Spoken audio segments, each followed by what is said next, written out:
Hello hi welcome back.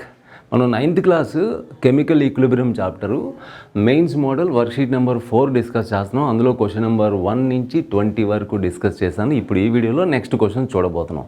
అయితే తర్వాత వచ్చే క్వశ్చన్స్ అన్నీ కూడా యాక్చువల్గా ఇప్పటి వరకు క్వశ్చన్ నెంబర్ 1 నుంచి 20 వరకు ఏ మోడల్స్ అయితే చేశామో అవే మోడల్స్ రిపీట్ అయిపోతున్నాయి. సో కాబట్టి ఆ వర్క్ నేను మీకే ఇచ్చేస్తున్నాను. ఎందుకంటే రొటీన్ రెగ్యులర్ క్వశ్చన్స్ 1 to 20లోనే చాలా క్వశ్చన్స్ మోడల్స్ రిపీట్ అయిపోయాయి. I hope you can do. ఒకవేళ ఏ క్వశ్చన్ దగ్గరైనా మీరు డిఫికల్టీ ఫేస్ చేస్తే, ఒకవేళ చేయలేకపోతే don't hesitate to reach us comment చేసేయండి. కామెంట్ చేయండి. సార్ ఈ క్వశ్చన్ అర్థం కాలేదు, క్వశ్చన్ నెంబర్ 4 అర్థం కాలేదు, 9 అర్థం కాలేదు, 23 అర్థం కాలేదంటే చక్కగా మళ్ళీ మీకు నెక్స్ట్ వీడియోలో ఎక్స్ప్లెయిన్ చేస్తాను. అయితే ఆ తర్వాత ఉన్న క్వశ్చన్స్లో 1-2 టాపిక్స్ మళ్ళీ కొత్త టాపిక్స్ లాగా లేదంటే స్టూడెంట్స్ మర్చిపోయే టాపిక్స్ అనమాట. ఆ టాపిక్ ఒకసారి ఎక్స్ప్లెయిన్ చేసి ఆ క్వశ్చన్ సాల్వ్ చేద్దాం. ఓకేనా? ఏంటిది అది? Adding inert gas.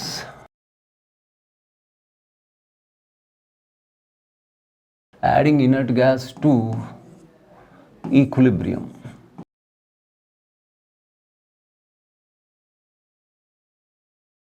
అంటే ఒక రియాక్షన్ ఈక్విలిబ్రియం దగ్గర ఉన్నప్పుడు ఇనర్ట్ గ్యాస్ యాడ్ చేస్తే ఏమవుతుంది? అవునా? మనం లీ చాట్లియర్ ప్రిన్సిపల్కి సంబంధించిన క్వశ్చన్స్ కదా ఇప్పుడు చేస్తున్నాం. ఓకేనా? ఆ క్వశ్చన్స్ అన్నీ ఎలా ఉన్నాయి?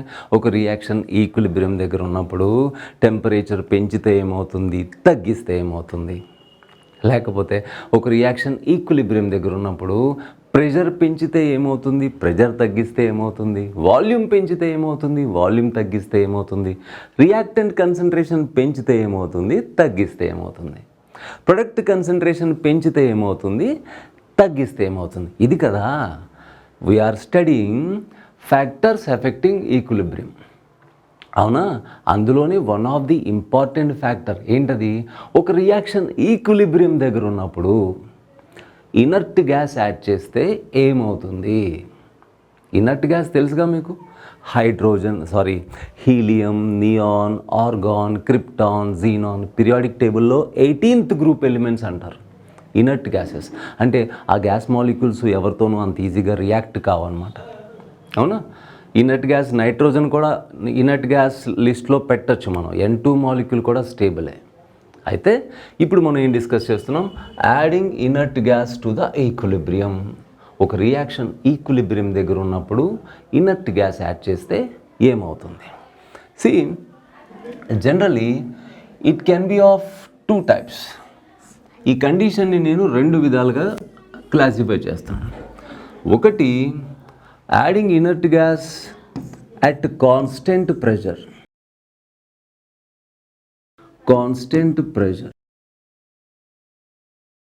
ఓకేనా? రెండవది, adding inert gas at constant volume. ఓకేనా?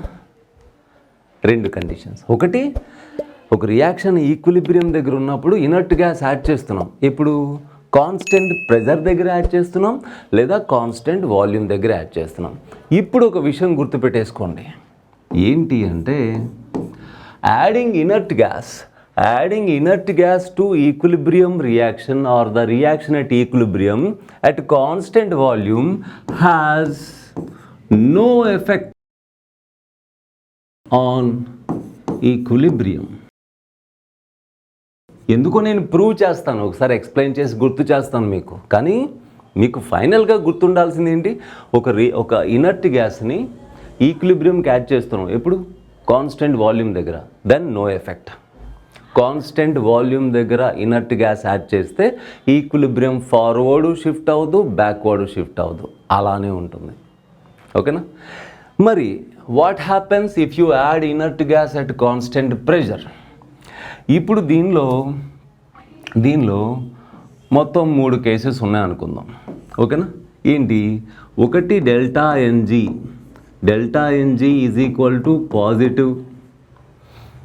రెండవది, delta NG is equal to negative. And మూడవది delta NG is equal to 0. ఓకేనా? సో ఇనర్ట్ గ్యాస్ని కాన్స్టెంట్ ప్రెజర్ దగ్గర యాడ్ చేస్తే ఈ 3 కేసుల్లో ఏ కేసులో రియాక్షన్ ఉందో చూడాలి. అంటే మనం స్టడీ చేస్తున్న రియాక్షన్ ఈ 3 కేసెస్లో ఏ కేసుకి చెందుతుందా దాన్ని బట్టి మనం ఆలోచించాలి. ఎలాగో నేను ఎక్స్ప్లెయిన్ చేస్తాను. ఇగో డెల్టా ఎన్జీ పాజిటివ్ ఒక ఎగ్జాంపుల్ తీసుకుందాం, డెల్టా ఎన్జీ నెగిటివ్ ఒక ఎగ్జాంపుల్ తీసుకుందాం, 0 ఒక ఎగ్జాంపుల్ తీసుకుందాం. ఏమవుతుందో చూద్దాం. నెక్స్ట్ పేజ్ తీసుకుని ఎక్స్ప్లెయిన్ చేస్తాను. మళ్ళీ ఈ పేజ్కి వద్దాం మనం. First case delta NG is equal to positive. ఒకవేళ మీరు మర్చిపోయారేమో డెల్టా ఎన్జీ అంటే ఏంటో కూడా చెప్పేస్తాను ఇప్పుడే. నేను ఒక ఎగ్జాంపుల్ తీసుకుంటున్నాను. ఏంటి? PCl5 గ్యాస్ PCl5 డికంపోజ్ అవుతుంది. ఆ రియాక్షన్ తీసుకుందాం. PCl5 డికంపోజెస్ ఎట్లా? PCl5 PCl3 ప్లస్ Cl2గా డికంపోజ్ అవుతుంది. గ్యాసియస్. ఓకేనా? డెల్టా ఎన్జీ పాజిటివ్ ఉండే రియాక్షన్స్ ఉన్నాయి కదా, ఆ రియాక్షన్స్కి ఇది ఒక ఎగ్జాంపుల్. ఏంటి డెల్టా ఎన్జీ అంటే? ఏంటి నాన్న డెల్టా ఎన్జీ అంటే? Delta NG is equal to number of gaseous moles in products minus number of gaseous moles in reactants.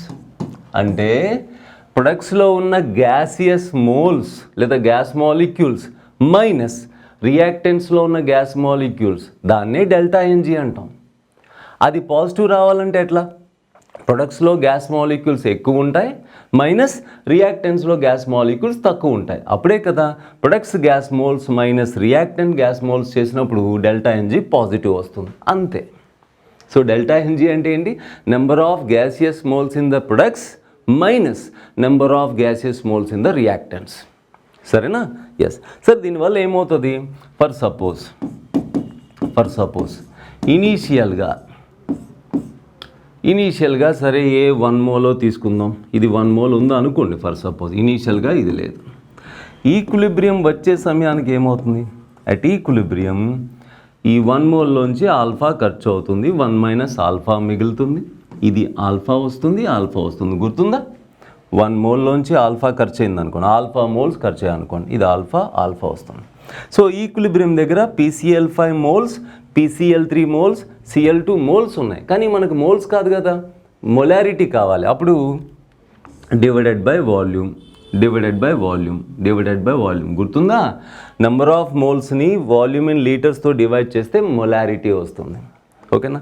So ఇప్పుడు చక్కగా మనకు ఈక్విలిబ్రియం కన్సంట్రేషన్స్ వచ్చేసాయి. ఈక్విలిబ్రియం కన్సంట్రేషన్స్తో కేసీ రాయొచ్చు కదా మనం. ఈక్విలిబ్రియం కన్సంట్రేషన్స్తో కేసీ రాయొచ్చా? కేసీ ఎలా రాస్తాం? KC is equal to concentration of PCl3 into concentration of Cl2. Concentration of PCl3 into concentration of Cl2 upon concentration of PCl5. అవునా? Then KC is equal to concentrations ఎంత? Alpha by V into alpha by V upon 1 minus alpha by V. Alpha by V into alpha by V square upon 1 minus alpha by V. అవునా? Then what you got? Alpha square upon V into 1 minus alpha. అవునా?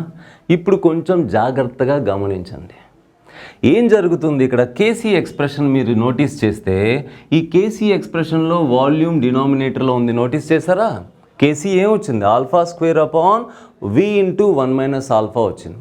అంటే అర్థం ఏంటి? KC and volume రెండు inversely related. ఓకేనా?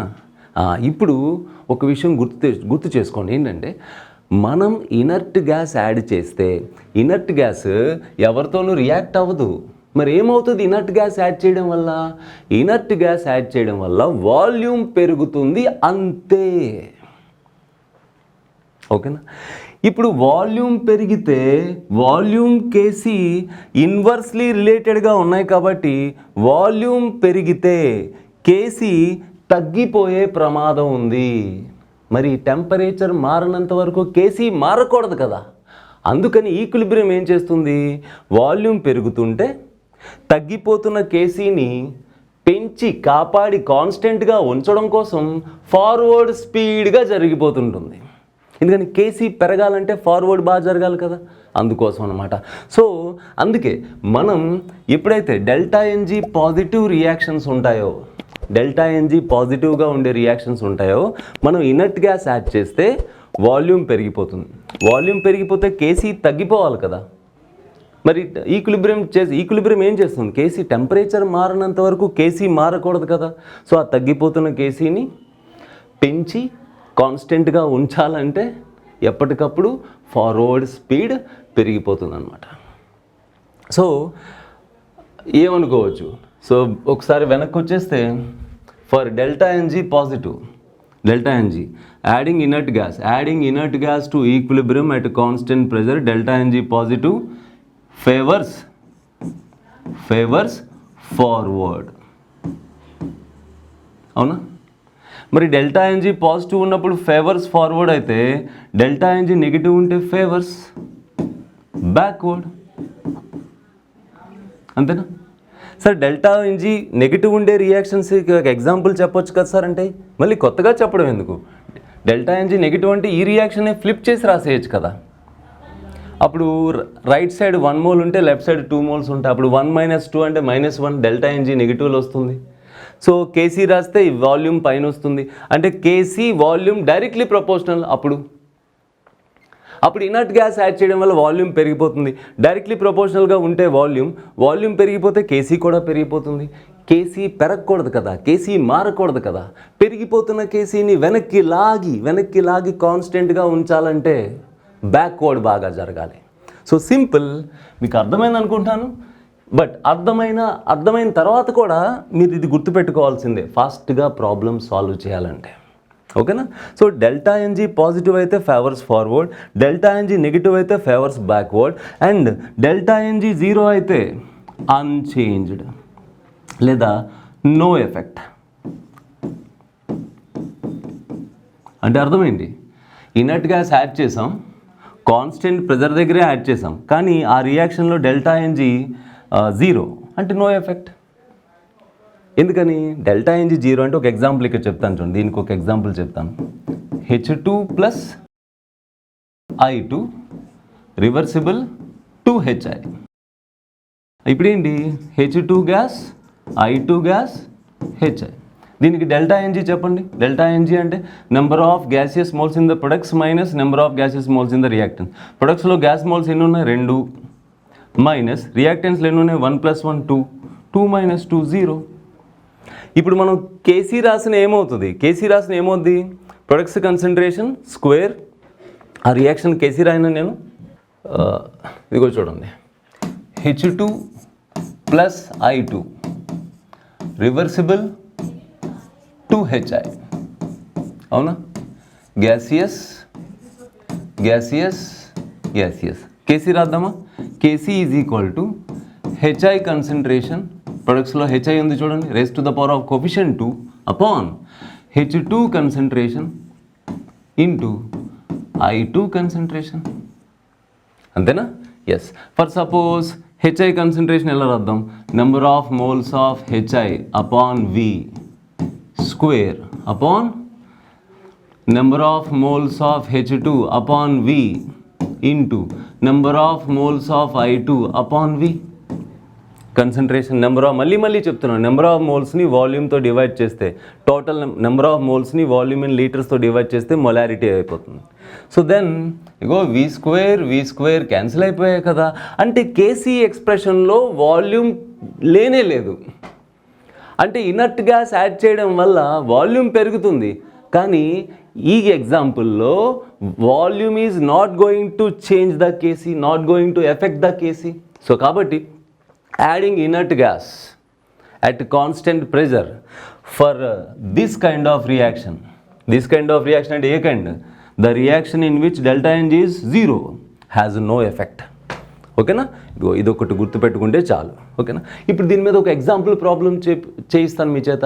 ఓకేనా? చూడండి, ఈ క్వశ్చన్ చూడండి. అప్పుడు ద ఈక్విలిబ్రియం, ఇక్కడ రియాక్షన్ తప్పు ప్రింట్ అయింది, ఒకసారి ఇక్కడ రాస్తాను. SO2 Cl2 reversible SO2 plus Cl2, దీన్ని సల్ఫ్యూరైల్ క్లోరైడ్ అంటారు.